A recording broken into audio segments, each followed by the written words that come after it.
para todos. Vamos lá em mais um vídeo interessante, importante, para tirar algumas dúvidas ou curiosidades da nossa vida. Vamos lá. Como eu disse, nós fazemos vídeos aqui somente se o assunto interessar, se algum tópico, algum tema for relevante no que se refere à palavra de Deus, no que se refere à nossa fé. Ou então algum livro dos Hebreus, né, que sejam mencionados, ou a história dos Hebreus, a cultura, tudo aquilo que é referente, relacionado, conectado com a Bíblia. A gente vai postar aqui vídeos, mesmo que seja alguma coisa bem simples, ou um tópico, uma frase que alguém falou, uma palavra que alguém disse aí aleatoriamente, tá bom? E repercutiu na mídia, assim a gente vai abordar aqui.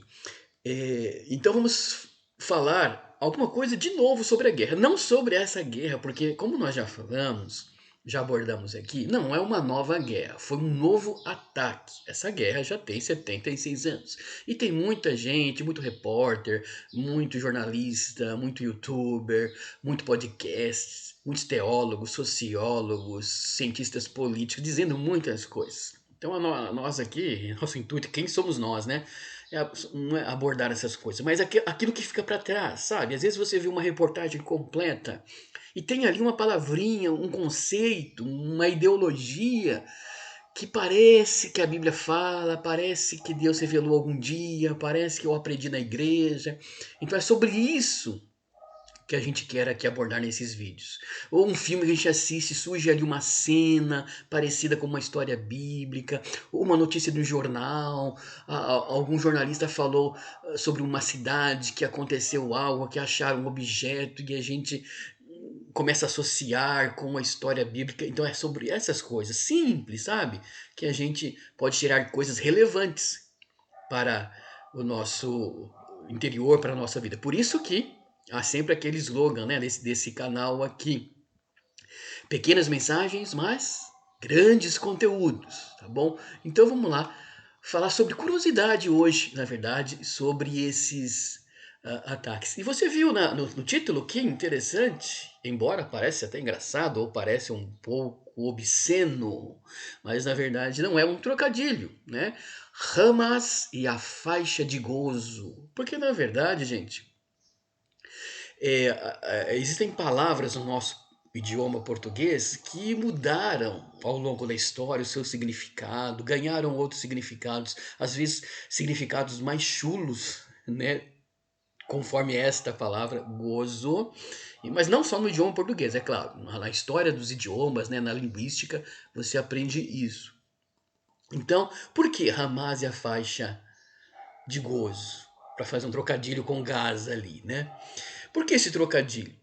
Porque, apesar dessa palavra gozo ter adquirido esse sentido meio vulgar, meio chulo, meio obsceno, essa palavra existe na Bíblia e não uma única vez. É uma palavra que tem um significado profundo. Por exemplo, diz lá em Mateus, capítulo 25, verso 21, né? E o Senhor lhe disse: Bem estás, servo bom e fiel, sobre o pouco foste fiel, sobre o muito te colocarei. Entra no gozo do teu Senhor. Nós podemos também lembrar lá de Gálatas, né? Do fruto do Espírito, lembra? Que amor, gozo, paz, longanimidade, benignidade, bondade, fé, mansidão e temperança. Olha só a palavrinha gozo ali. Então não é uma palavra na sua origem com significado reprovável, porque ela tem hoje uma conotação ali sexual, né? Não, é uma palavra comum nos cânticos. Quantos cânticos das equipes de músicas das igrejas a gente cantava, né? E hoje muitos cantam ainda, que menciona essa palavra gozo. Por quê? O que significa gozo? Gozo significa uma coisa assim muito especial. Ela carrega dentro do significado, né, um extremo prazer, uma satisfação. Lógico, a própria palavra satisfação significa algo pleno. Estou satisfeito, não preciso nem de mais, nem de menos. Então, satisfação, deleite. Então, gozo, entre outras coisas, também tem outros significados, obviamente, mas para o nosso pensar de hoje, O significado de gozo é esse: um extremo prazer, uma realização prazerosa, né? Um deleite, né? Uma coisa assim gostosa, prazerosa, que satisfaz. É isso que significa a palavra gozo, né? Entra no gozo do teu Senhor, entra no deleite do seu Senhor. Venha aqui ter prazer, satisfação plena, sem necessidade de coisa alguma. Venha realmente se deleitar na justiça do seu Senhor. Então é isso que significa essa palavra gozo. Alguns traduziram essa palavra por alegria. A alegria não traz tanto a profundidade, né? Tanta profundidade do significado da palavra gozo, o que ela quer transmitir. Mas ajuda um pouco, né? A alegria também pode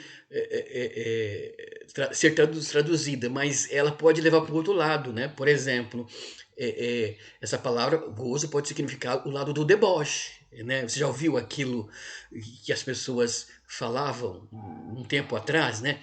Olha como aquilo é gozado, né? Que gozado é isso que você falou, ou seja, que engraçado. Né? Então, por isso que não é bom traduzir por alegria, pura e simples, porque pode levar a outro ensinamento, a outra compreensão. Então, o significado mais ideal, adequado, seria um prazer extremo, uma satisfação, uma alegria. Então, pensando assim, por que Hamas e a faixa de gozo? Qual é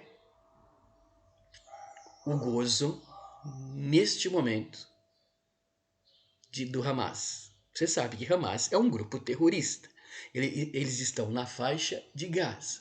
Então, é um grupo que tem esse local hoje e que está bombardeando, que está em conflito extremo ali com o povo de Israel. Mas a gente pensa, onde está o gozo? Onde está o deleite? Onde está o prazer deste grupo terrorista chamado Hamas? Eu vou dizer para você onde está o gozo deles, o prazer. Eu vou dizer vários verbos aqui. E você vai pensar aí no deleite, na grande satisfação, no prazer, no gozo do grupo chamado Hamas.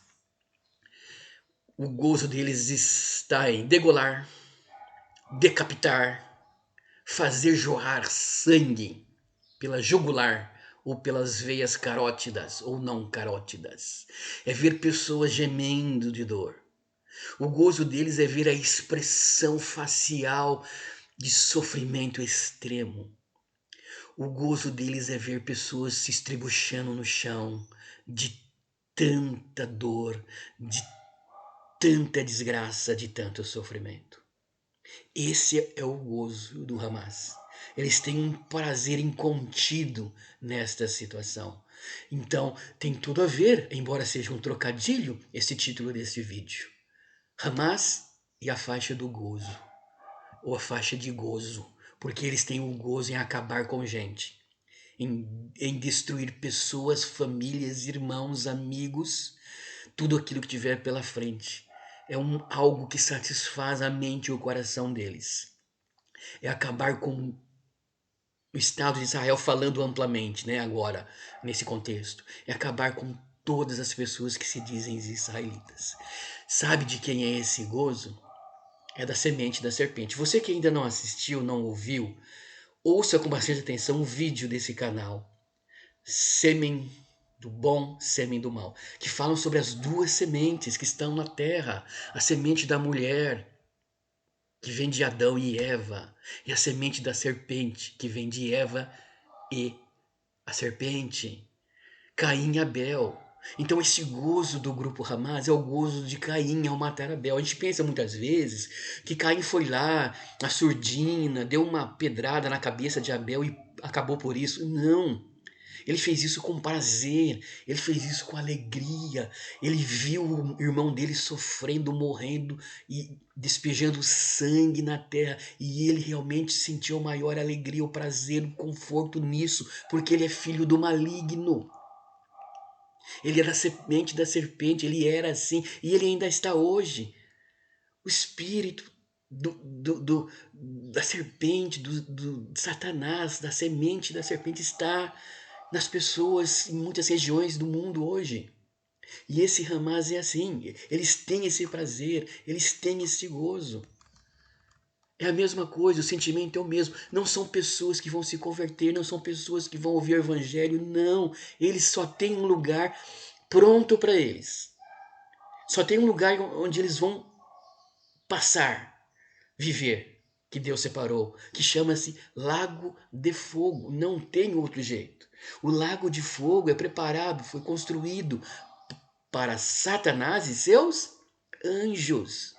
Não foi só para Satanás. Quem são esses anjos? São os filhos dele aqui no mundo, a semente da serpente. Ouça o vídeo lá, entenda, procure buscar esse significado que vai compreender muito essa explicação.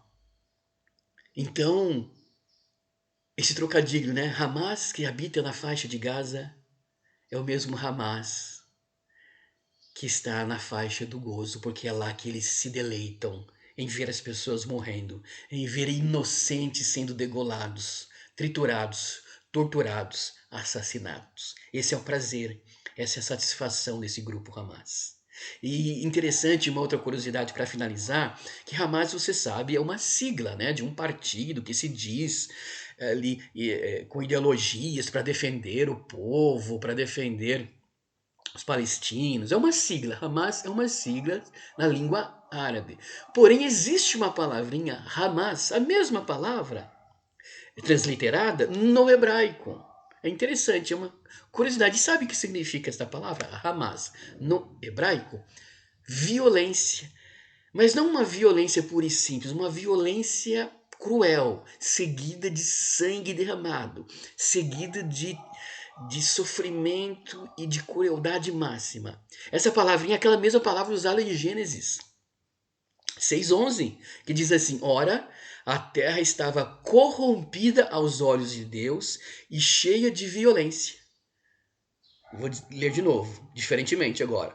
Ora, a terra estava corrompida aos olhos de Deus e cheia de Hamas. A terra estava cheia de Hamas, violência cruel.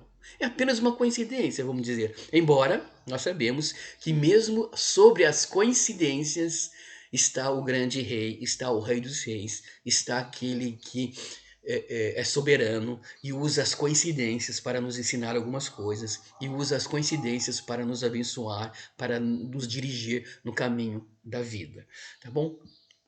Então entenda, aquilo não é uma coisa apenas má deste mundo. Aquilo é obra satânica. As violências desses grupos são advindas do inferno, advindas do coração de Satanás. Então não são pessoas que a gente pode, na acepção da palavra, chamar de gente, chamar de pessoas. São filhos do maligno. Como o próprio Jesus se dirigiu a eles lá, eles chamavam raça de víboras. O João Batista também. O que vocês estão fazendo aqui? Quem ensinou vocês, ou quem que falou para vocês escapar da ira de Deus? Vocês são víboras, vocês são serpentes, vocês não têm salvação, vocês não têm arrependimento, vocês estão condenados. Então o grupo Hamas, assim como Hezbollah, Fatah, outros todos da história que surgiram e que vão surgir, são semente da serpente. E essa semente está crescendo cada vez mais nos últimos dias, tá bom? Foi apenas uma reflexão para você não ficar assim tão em dúvida quanto ao agir de Deus. Por que Deus permite isso, né? Que é um monte de fala nesse sentido. Por que Deus permite? Isso já está no mundo desde Caim. Ele foi o primeiro Hamas. Ele foi o primeiro engenheiro, digamos assim, da maldade que veio do seu pai, Satanás. Tá bom? E que realmente a gente possa aprender cada vez mais os conceitos, as frases e não ficar inventando ou indo atrás de ideias de pessoas que sequer acreditam nas escrituras sagradas, tá bom? Bom dia, boa tarde, boa noite a todos. Amém. Amém.